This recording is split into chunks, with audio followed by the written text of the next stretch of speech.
আচ্ছা ঠিক আছে, তো এখন হচ্ছে আমরা গতকাল অনুষ্ঠিত হওয়া বিওএফ অর্থাৎ বাংলাদেশ অর্ডিন্যান্স ফ্যাক্টরি বা সমরাস্ত্র কারখানার গতকালকে যে জুনিয়র টেকনিশিয়ান পদে যে পরীক্ষাটি হয়েছে সেই পরীক্ষাটির গণিত সমাধান নিয়ে আজকে আমরা আলোচনা করব।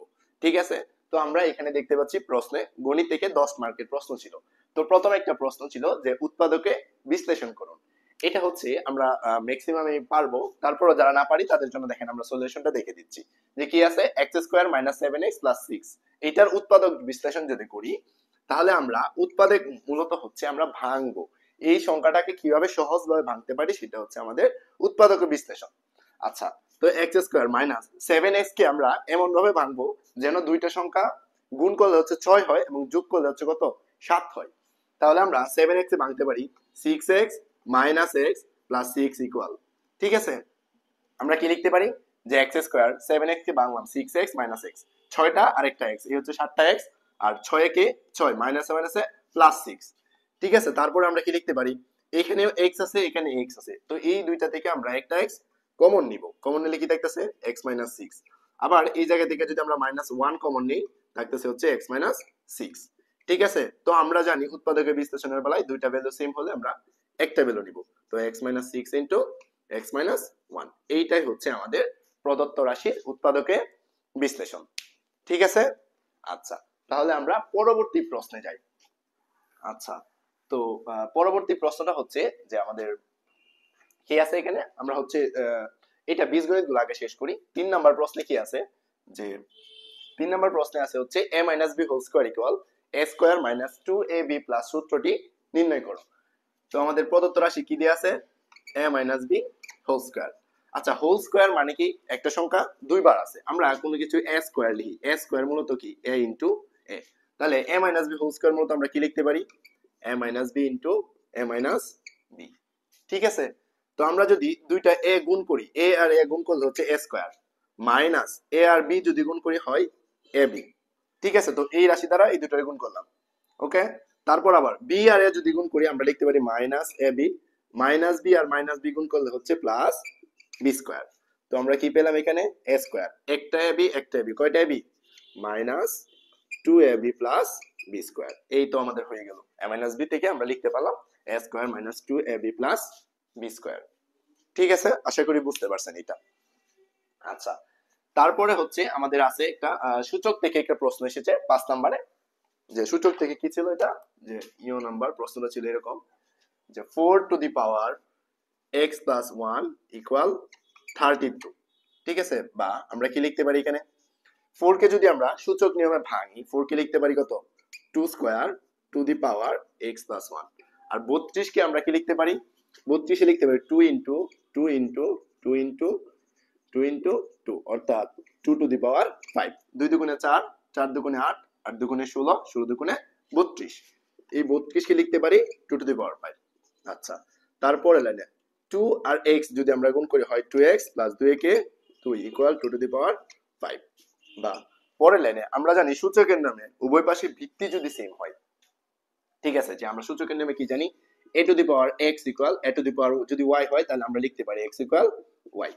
তো আমরা এখানে কি লিখবো 2x প্লাস 2 ইকুয়াল 5।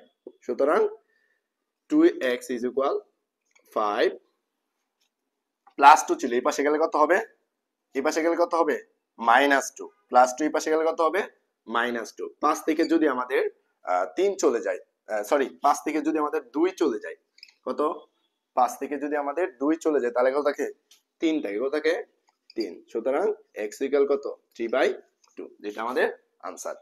ঠিক আছে, আশা করি বুঝতে পারছেন এই ম্যাথটা। ওকে, আচ্ছা তারপরে যেটা আছে সেটা হচ্ছে যে আমরা যদি দেখি এখানে আছে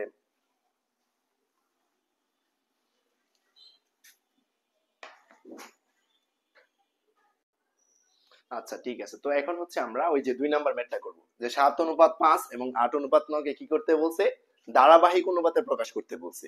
আচ্ছা, ধারাবাহিক অনুপাত জিনিসটা কি, ধরেন আমরা যদি এখানে লিখি যে ক অনুপাত খ, আবার যদি লিখি খ অনুপাত গ, তাহলে আমরা এটা ধারাবাহিক অনুপাত লিখতে পারি ক অনুপাত খ অনুপাত গ, অর্থাৎ এখানে এই দুইটা ভ্যালু আমাদের কি করতে হবে সমান বানাইতে হবে। আচ্ছা, তো এই যে এই দুইটা সংখ্যা যদি আমরা ধারাবাহিক অনুপাত লিখতে চাই যে 7:5, এটাকে যদি আমরা লিখি 7/5 এবং আচ্ছা এখন এইটারে হচ্ছে এমন দুইটা সংখ্যা দ্বারা গুণ করতে হবে, এই দুইটা সংখ্যাকে হচ্ছে আমাদের এমন দুইটা সংখ্যা দ্বারা গুণ করতে হবে যেন এইটার আর এইটার গুণফল কি হয়, সমান হয়। আচ্ছা আমরা যদি 60 কে 8 দ্বারা গুণ করি, 7 দ্বারা কত পাবো, 56। কত পেলাম, 56। আর যদি এটারে 8 দ্বারা গুণ করি কত পাই, 5/8 40। আবার এটাকে যদি আমরা 5 দ্বারা গুণ করি, কত, 5 দ্বারা গুণ করি, তাহলে পাই 5/8 40 এবং 5×9 = 45। কত পাচ্ছি, 5×9 = 45। তাহলে আমরা এখানে কি পাচ্ছি, অনুপাতগুলো যদি আমরা লিখি যে 56:40 এবং 40:45। ঠিক আছে, তো এই সংখ্যাগুলার আমরা দেখতে পাচ্ছি এই ভ্যালু আর এই ভ্যালুটা কি সেম। তো আমরা লিখতে পারি সুতরাং 56:40:45। তো এইটাই হচ্ছে আমাদের 7:5 এবং 8:9 এর ধারাবাহিক অনুপাত। আশা করি বুঝতে পারছেন। আচ্ছা ঠিক আছে, তো এখন হচ্ছে আমরা পরবর্তী যে ম্যাথ গুলো আছে, যে এখানে আছে বলছি যে 1 থেকে 9 পর্যন্ত সংখ্যাগুলোর বর্গের যোগফল কত। আচ্ছা তো এটা আমরা চাইলে সনাতন পদ্ধতিতে করতে পারি, যে 1 থেকে 9 পর্যন্ত সংখ্যাগুলো যদি বর্গ করি, 1 এর বর্গ করলে হচ্ছে 1, 2 এর বর্গ করলে পাই হচ্ছে 4, 3 এর বর্গ করলে পাই হচ্ছে 9, 4 কে বর্গ করলে পাই হচ্ছে 16, 5 কে বর্গ করলে পাই হচ্ছে 25, 6 কে বর্গ করলে পাই হচ্ছে 36, 7 কে বর্গ করলে পাই হচ্ছে 49। ঠিক আছে, 8 কে বড় করলে যদি আমরা পাই 8×8 = 64, আর 9 কে বড় করলে পাই হচ্ছে 81। ঠিক আছে, তো এই সবগুলা সংখ্যা যদি আমরা যোগ করি, তাহলে 1 থেকে 9 পর্যন্ত সংখ্যাগুলোর বর্গের যোগফল হবে হচ্ছে আমাদের 285। ঠিক আছে, তো আশা করি বুঝতে পারছেন। ওকে, আচ্ছা তো এটা গেল। তারপরে যে ম্যাথটা আছে, যে বলছে কি একটি সমবাহু ত্রিভুজের ক্ষেত্রফল 4√3 বর্গ মিটার হলে তার বাহুর দৈর্ঘ্য কত। ঠিক আছে, তো চলেন আমরা হচ্ছে এটা সমাধান করি। 2 নম্বরে বলছি একটি সমবাহু ত্রিভুজের ক্ষেত্রফল 4√3 বর্গমিটার হলে বাহুর দৈর্ঘ্য কত। তো আগে আমাদের জানতে হবে সমবাহু ত্রিভুজের ক্ষেত্রফলের সূত্রটা কি। সমবাহু ত্রিভুজ বলতে আমরা বুঝি যে ত্রিভুজের তিনটা বাহু কি সমান, তাহলে একটা বাহু যদি এ হয় তাহলে এই বাহুটাও এ, এই বাহুটাও এ। আর এই সমবাহু ত্রিভুজের ক্ষেত্রফল হচ্ছে, যে আমরা জানি সমবাহু ত্রিভুজের ক্ষেত্রফল, সমবাহু ত্রিভুজের ক্ষেত্রফল সমান 4√3a, 4/3 সরি 4/3a²। সমবাহু ত্রিভুজের ক্ষেত্রফলের সূত্র কি, 4/√3a²। ঠিক আছে, √3/4a², সেটা ভুল হচ্ছে কেন এটা, যে সমবাহু ত্রিভুজের ক্ষেত্রফল হচ্ছে √3/4a², √3/4a²। ঠিক আছে, আচ্ছা তো আমাদের এইখানে এই ক্ষেত্রফল সমান সংখ্যা কত দেয়া আছে, 4√3 দেয়া আছে। তো আমরা শর্ত মতে লিখতে পারি, যে শর্ত মতে হচ্ছে √3/4a² সমান সমান কত দেয়া আছে আমাদের, সমবাহু ত্রিভুজের ক্ষেত্রফল দেয়া আছে 4√3, এই যে লিখলাম 4√3। বা এই জায়গা থেকে যদি a এর মানটা বাইর করতে চাই, তাহলে a² আর √3/4টা এই পাশে গুণ ছিল, এই পাশে যদি নেই তাহলে হবে ভাগ। ঠিক আছে, তো পাশাপাশি দুইটা ভগ্নাংশ, তাহলে আমরা কি করব, √3/4 যদি লিখি, 4√3 ভাগ হচ্ছে কত, √3/4। ঠিক আছে, বা a² সমান সমান আমরা যদি গুণ করে উল্টায় দিই, তাহলে কি পাবো, এখানে 4টা উপরে চলে যাবে। ঠিক আছে, ইন্টু √3, যদি এই √3 কাটি তাহলে হচ্ছে 4×4 = 16। সুতরাং a² = 16। সুতরাং a এর ভ্যালু কত, a = √16, √16 মানে কত পাই, 4। সুতরাং সমবাহু ত্রিভুজের ক্ষেত্রফল কত, a = 4। ঠিক আছে, আশা করি বুঝতে পারছেন যে আমরা কি করলাম। আমরা জানি সমবাহু ত্রিভুজের ক্ষেত্রফলের সূত্র হচ্ছে √3/4a²। তো এইটা সমান সমান দেয়া আছে 4√3, আমরা লিখলাম, এন্ড এইটা এই পাশে গুণ আছে, এই পাশে নিছি ভাগ হইছে, তো গুণ করে উল্টায় দিছি, √3 কাটা 4×4 = 16। a² যদি 16 হয়, আমরা জানি এই পাশে স্কয়ার রুট দিতে গেলে ওই পাশে কি করতে হয়, বর্গ করতে হয়। ঠিক আছে, তো ত্রিভুজটির বাহুর দৈর্ঘ্য কত পেলাম, a = 4, a = কত পেলাম, 4। ঠিক আছে, আশা করি বুঝতে পারছেন। আচ্ছা তারপরে যে ম্যাথটা আছে, সেটা হচ্ছে আমাদের ক্রয় মূল্য বিক্রয় মূল্যের দ্বিগুণ হলে শতকরা কত বা লাভ বা ক্ষতির পরিমাণ কত। এটা বলছে যে ক্রয় মূল্য বিক্রয় মূল্যের দ্বিগুণ, কি বলছে, ক্রয় মূল্য বিক্রয় মূল্যের দ্বিগুণ।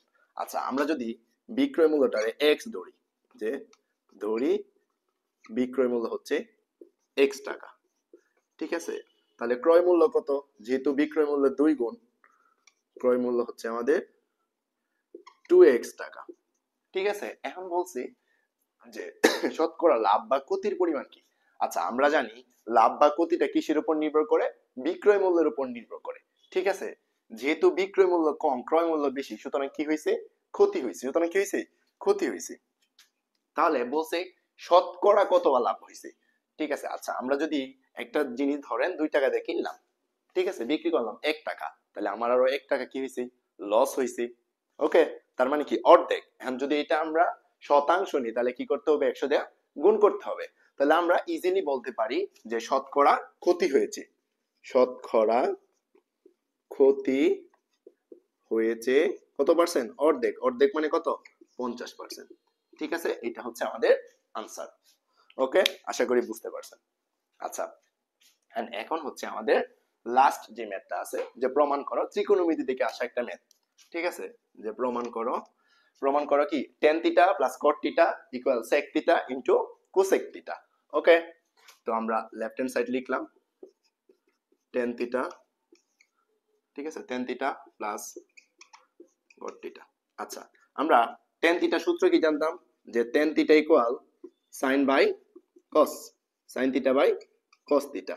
আর cot থিটা সূত্রটা কি? জাস্ট তার বিপরীত। cot থিটা সমান সমান জানতাম cos theta by sin theta. Okay, তো আমরা সূত্রগুলো অ্যাপ্লাই করি। tan এর পরিবর্তে কি লিখতে পারি?